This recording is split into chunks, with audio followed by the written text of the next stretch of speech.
Pictures Magazine interviews at Cannes. We were here with M.Blash and Jena Malone of Lying, which is in the prestigious Directors Fortnight here at Cannes.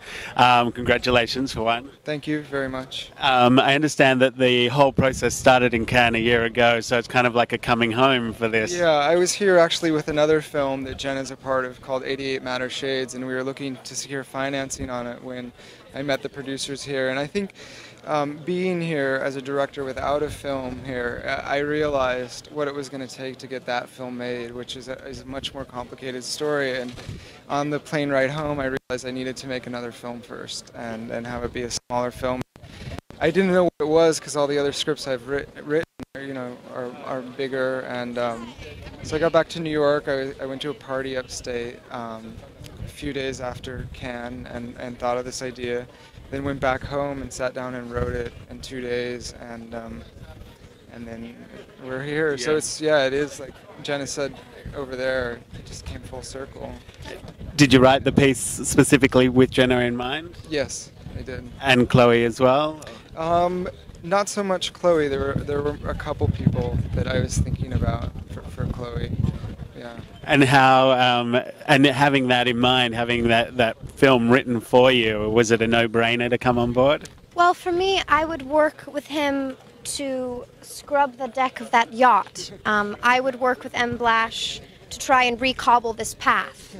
I would work with M.Blash to do a car wash on the street. So for me, it wasn't even about necessarily the material. It's about his creative inspiration to me, to my heart and to my mind, and just being really good friends with someone. You know that the world that they're going to create is something that you will feel safe and comfortable and inspired in. And I knew that before going in, so I was there without... If I sent you a porno script, you probably wouldn't have done that. I would! Totally! I probably would do an M.Blash porno. There you go.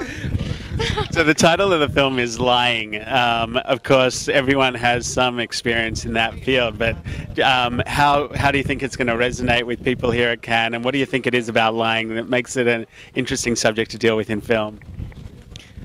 Because, I mean, the basic nature of film is basically you're creating a lie for someone. It's something that is, it's an abstraction. It's surreal. It's not about, you can't necessarily go and watch these people living their life. We have to present it to them in an abstract way, which in a way is a lie.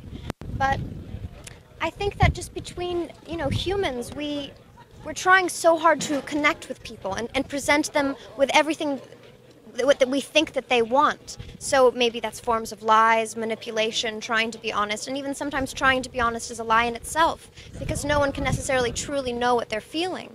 So I mean, it's lying runs deeper than that. I mean, it's part of human relations, and I think it's an important subject to talk about. Yeah, just to add to that, I think it's a subject that needs to be approached very carefully and very minimally, and not to hit audiences over the head about how bad it is to lie and how horrible it is, because we'll never really learn from that. So it's presented in a very calm, almost passive manner, and the lies in the film are very banal and very small, and you have to listen for them and you have to sort of detect them because they're small. I mean, some are bigger than others, but then again, you get into like weighing lies and how do you discern what a big lie is and a small lie? Because I think what's more important is what it's affecting and how it's affecting it.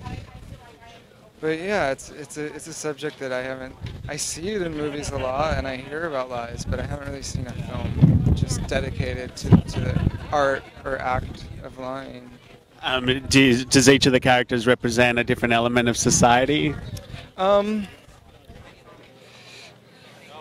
Yes and no. I think we did a lot of background research after we read the script, and we created sort of a lot of subtext for each of these characters, where they came from, and that comes across somewhat in the film, but ultimately I think everybody interprets something differently. Like, oh, that girl, comes from, a certain class, or that girl comes from a certain class in terms of classes. But in terms of actually creating political or social archetypes for each of the characters, no, not really.